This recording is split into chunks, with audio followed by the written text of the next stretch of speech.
सुप्रभात बच्चों, आशा करता हूँ आप सभी बहुत अच्छे होंगे। चलिए आज हम अपने हिंदी की कविता म्याऊं म्याऊं को आरंभ करते हैं। ठीक है, तो कविता आरंभ करने से पहले सबसे पहले तो मैं ये जो नाम है ना, इसको बोलते हैं शीर्षक। ठीक है, तो इस कविता का जो शीर्षक है म्याऊं म्याऊं, इसके बारे में आपको कुछ बताना चाहता हूँ। देखो, जैसे ये म्याऊं म्याऊं लिखा हुआ है, ये तो आप जानते हैं कि आवाज़ किस जानवर की है। ठीक है, हम इस जानवर को अच्छे से देखा भी, हमारे घर के आसपास पाया जाता है। ठीक है, ये आवाज़ होती है बिल्ली की। ठीक है, तो एक बात तो इससे स्पष्ट है कि जहाँ बिल्ली होगी वहाँ आसपास कहीं चूहा भी होगा। ठीक है, तो ये जो कविता जो है, जो अभी हम पढ़ेंगे, ये चूहे पर ही आधारित है। ठीक है, उसकी कुछ शैतानियों के बारे में बताया गया है। चलो पहले तो हम एक बार इस कविता को अच्छे से पढ़ लेते हैं। शुरू करते हैं बच्चों। सोई सोई एक रात में सोई सोई, रोई एका एक बिलख कर रोई। रोती क्यों ना मुझे नाक की एक नोक पर। काट गई थी चुईयाँ चूंटी, चुईया काट गई चूंटी भर। सचमुच बहुत डरी चुईया से सच बहुत डरी मैं। खड़ी देखकर चुईया को मैं, लगी कांपने घड़ी घड़ी में। सूझा तभी बहाना मुझको सूझा एक बहाना। जरा डराना चुईया को भी जरा डराना। कैसे उसको भला डराऊं। धीरे से मैं बोली म्याऊं म्याऊं म्याऊं म्याऊं। है ना बच्चों। चलिए, ये कविता हमने यहाँ तक पढ़ी। अब मैं आपको इस कविता की पूरी कहानी बताना चाहता हूँ। है क्या कि इस कविता में एक छोटी सी बच्ची है। ठीक है, आप लोगों की तरह एक छोटी सी बच्ची है जो सो रही है। होता क्या, जब वो सो रही होती है तो एक चुईया आके उसकी नाक पे क्या करती है। ये चुईया है, ये बेड पर चढ़ती है और इसकी नाक पर चूंटी भर लेती है। ठीक है, तो क्या होता है, जब उसको दर्द होता है फिर वो बच्ची जागती है कि मेरी नाक पर किसने काट लिया। और ये जब बच्ची देखती है कि सामने कौन है, एक चूहिया है, तो ये छोटी बच्ची थी, ये बहुत ज़्यादा डर गई और डर की वजह से कांपने लगी। अब क्या हुआ, अब इसने सोचा कि इसको मैं कैसे भगाऊं, क्योंकि इस बच्ची को क्या लग रहा था, बहुत ज़्यादा डर लग रहा था। तो ये सोचने लगी कि कैसे भगाऊं। तो इसने सोचा क्यों ना बिल्ली की आवाज़ लगाऊं। अब आप जानते हैं कि बिल्ली से क्या होता है कि ये जो चुईया जो जानवर है, ये जीव जो है, ये बिल्ली से बहुत ज़्यादा डरता है। तो जैसे ही इसने म्याऊं बोला, ये समझा कि बिल्ली आ गई और ये भाग गया। ठीक है, तो इस तरह से इस छोटी सी बच्चे ने अपने कमरे से चुईया को बाहर भगाया। ठीक है, चलो अब हम इसको एक एक लाइन करके समझते हैं। सोई सोई एक रात में, यानी छोटी सी बच्ची बता रही है कि एक रात में सो रही थी। एक रात में सोई सोई, यानी वही बात उसने दोबारा बोली। ठीक है, रोई एका एक बिलख कर रोई। क्या हुआ कि बच्ची सो रही थी, फिर एकदम बिलख कर मतलब होता है बहुत तेज़ी से। ठीक है, तो क्या हुआ कि बच्ची एकदम बहुत तेज़ी से रोने लगी। अब वो बता रही है कि रोती क्यों ना मुझे नाक पर। वो बच्ची बता रही कि मैं क्यों ना रोती, यानी मेरा रोना सही था। क्यों? क्योंकि मुझे नाक की एक नोक पर, देखिए आपने देखा होगा नाक जो होती है ना, उसकी नोक होती है सबसे ऊपरी भाग, है ना। तो बता रही कि मुझे नाक की एक नोक पर काट गई थी चुईया चूंटी। अब क्या हुआ, चुईया काट गई चूंटी भर। क्या हुआ था कि जो बच्ची थी वो इसलिए रोई थी क्योंकि उसकी नाक पर क्या था कि चुईया ने काट लिया, इसलिए वो बच्ची बिलख कर रोने लगी। ठीक है, इसके बाद देखते हैं। सचमुच बहुत डरी चुहिया से, यानी ये जो बच्ची थी ये किससे डर गई, ये चुहिया से डर गई।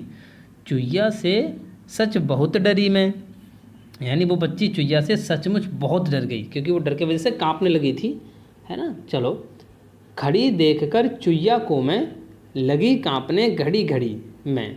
क्या हुआ कि जब वो बच्ची रोने लगी और जब उठी तो उसने देखा कि उसके पास में कौन है, एक चुहिया है।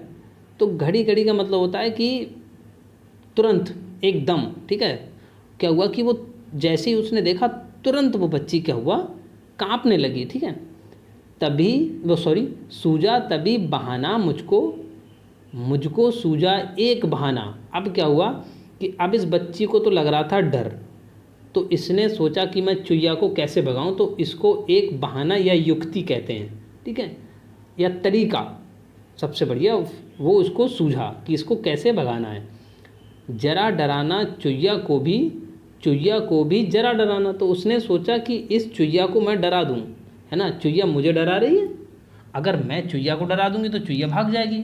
तो अब उसने क्या किया देखते हैं, कैसे भला डराऊं उसको। अब ये तो इस बच्ची को समझ में आ गया कि उस छोटी सी चुहिया को डराना है, लेकिन वो कैसे डराए, अब ये भी बात है। अब उसने सोचा कैसे डराऊं, कैसे उसको भला डराऊं, है ना। तो अब वो सोच रही कि इसको कैसे डराऊं, तभी उसके दिमाग में आया, धीरे से मैं बोली म्याऊं, यानी वो बच्ची क्या हुआ, धीरे से बोली म्याऊं म्याऊं म्याऊं म्याऊं। यानी जैसे ही उस बच्ची ने म्याऊं म्याऊं बोला, तो आप सब जानते हैं कि जो चूहा होता है वो बिल्ली से बहुत ज़्यादा डरता है, तो वो समझा कि बिल्ली आ गई। अब ये समझते ही चुहिया क्या हुआ, भाग गया और बच्ची अपने काम में सफल हो गई, ठीक है। तो क्या हुआ कि अगर हम दिमाग लगाएं तो किसी भी कठिनाई से बाहर निकल सकते हैं, ठीक है। ये इस कहानी का एक सीख हो सकती है हमारे लिए। चलिए अब आगे क्या है बच्चों की, इसके प्रश्न उत्तर पे थोड़ा सा विचार विमर्श करते हैं। मैं आपको केवल समझाऊंगा, लेकिन ये सारे आपको अपने आप से कॉपी पे करने हैं। नेक्स्ट जो क्लास रहेगी उस क्लास में मैं आपको इसकी आंसर हल करके दूंगा, लेकिन अभी आपको करने हैं। पहला प्रश्न है, तुम्हें अपनी दोस्त सुहानी याद है ना, उसका एक दोस्त भी था, उस नटखट दोस्त का नाम लिखो, ठीक है। ये आपको करना है, ठीक है। क्या नाम था उसका, गोलू था, मोलू था, जो भी था वो आप यहाँ लिखोगे। अगला, इस कविता में बिल्ली की आवाज़ किसने निकाली, उसका भी नाम सोचो। तो देखो ये तो आप जानते हो कि जो म्याऊं म्याऊं जो बोल रहा था वो बिल्ली तो नहीं बोल रही थी, वो कौन बोल रही थी, एक लड़की। तो आपको उसका नाम लिखना है, ठीक है। अब आप सोचोगे सर इस कविता में तो उसका नाम है ही नहीं, तो आप कुछ भी अपनी समझ से आप कुछ भी उसका नाम रख सकते हैं। आप कविता रख सकते हैं, आप प्रीति रख सकते हैं, आप सुमन बता सकते हैं, जो आपकी इच्छा हो, बस आपकी कल्पना पे निर्भर करेगा, ठीक है। अगला प्रश्न, अगर सुहानी इस लड़की की दोस्त होती तो क्या करती, है ना। तो अब आपको बताना कि अगर वो दोस्त होती तो क्या करती। वो सिंपल सी बात है कि बिल्ली जो होती है वो चूहों को खा जाती है ना। तो या तो वो उनको खाती या तो वो उसको डरा के भगा देती। चलो आगे पढ़ते हैं।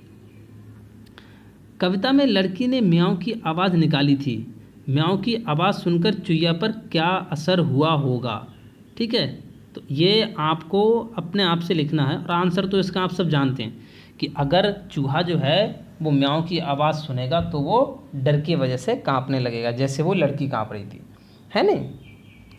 अगला प्रश्न, तुम्हें सबसे ज़्यादा डर किससे लगता है, तब तुम क्या करते हो। देखो ये प्रश्न जो है बेटा, इसका आंसर आप लोगों को खुद देना है कि आपको किससे सबसे ज़्यादा डर लगता है, और अगर ऐसा होता है तो आप क्या करते हो। जैसे क्या होता है, कुछ छोटे छोटे बच्चे जो होते हैं वो छिपकली से बहुत डरते हैं, है ना, दीवार पे छिपकली आ जाती, तो आप क्या करते हो, भाग जाते हो या छिपकली को भगाते हो, जो भी करते हो आपको लिखना है इसको, ठीक है।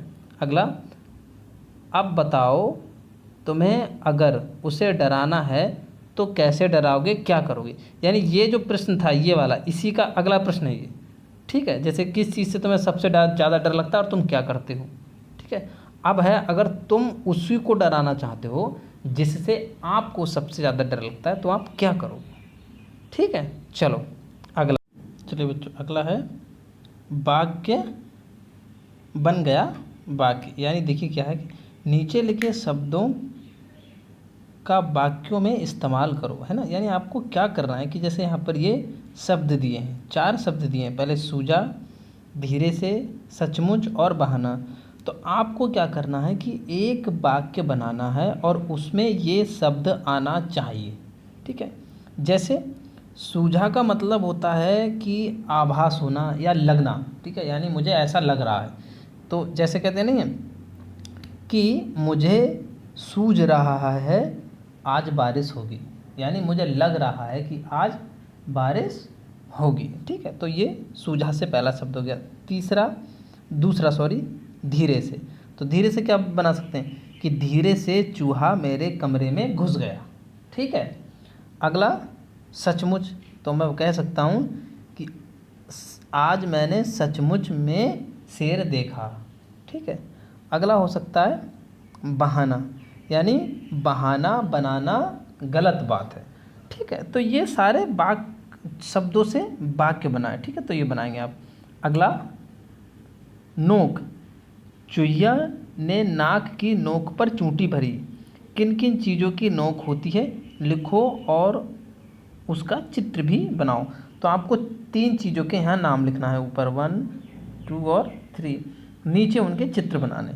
ठीक है, तो देखिए पहला क्या हो सकता है, पहला हो सकती है कील। कील की नोक होती है नहीं होती है, हाँ कील हो गया। दूसरा चाकू हो सकता है। तीसरा पेच हो सकता है। ठीक है, तो आप यहाँ इनके नाम लिखेंगे और नीचे चित्र भी बनाएंगे। अगला देखते हैं, चूंटी अंगूठे और उंगलियों से भरी जाती है। ठीक है, जैसे चूंटी हम जो किसी के भरते हैं ना, तो ये अंगूठा और उंगली से भरी जाती है। अंगूठे और उंगलियों से और कौन कौन से काम किए जाते हैं, तो आपको क्या है, देखो यहाँ पर ये तीन चीज़ें, 1, 2 और 3, यानी 3 काम ऐसे लिखने हैं जो अंगूठे और उंगलियों से किए जाते हैं। देखो पहला तो हो सकता है जैसे हम सब्जी में नमक डालते हैं तो अंगूठे और उंगलियों का काम कराता है, यानी हम लिख सकते हैं सब्जी में नमक डालना, पहला हो गया। दूसरा हो गया जैसे हम लिखते हैं ना, तो पेन या पेंसिल हम किससे पकड़ते हैं, अंगूठे से और उंगलियों से, ये हो गया। तीसरा हो जाएगा जैसे कोई सिक्का ज़मीन पे गिरा हुआ है तो हम उसको कैसे उठाएंगे, यानी किसी छोटी चीज़ को उठाने में इन अंगूठे और उंगलियों का सहायता ली जाती है। ठीक है बच्चों, चलो शब्दों का उलटफेर। सूझा मुझको एक बहाना, मुझको सूझा एक बहाना। अब देखो बच्चों इसमें क्या है कि जो शब्द हैं उनका स्थान तो बदला है, जैसे सूझा यहाँ ये है और इधर आ गया, ये इधर आ गया, ये इधर आ गया, लेकिन अर्थ नहीं बदला। ठीक है, तो ऐसे ही क्या है, कविता में कही गई इस बात को बातचीत में इस तरह कहेंगे, मुझको एक बहाना सूझा, यानी तीनों बात एक ही है। ठीक है, तो अब क्या है कि इन्होंने क्या करा है कि यहाँ पर एक वाक्य दिया है ये और दूसरा वाक्य है ये। आपको क्या करना है कि इस वाक्य को 2 तरह से लिखना है, मतलब 2 जगह पे लिखना है, लेकिन उसका अर्थ नहीं बदलना चाहिए। जैसे खड़ी गाय थी चौराहे पर, आप लिख सकते हैं कि गाय चौराहे पर खड़ी थी, पहला हो गया। घुस गया शेर जंगल में, शेर जंगल में घुस गया। एक तरीका जो है आपको अपनी तरफ से सोचना है। ठीक है, चलिए बच्चों, आशा करता हूँ आप सबको बहुत अच्छा लगा होगा और ये सारी कविता आपको समझ में आई होगी, प्रश्नोत्तर भी समझ में आए होंगे। इसी के साथ हम अपनी क्लास को समाप्त करते हैं। धन्यवाद बच्चों।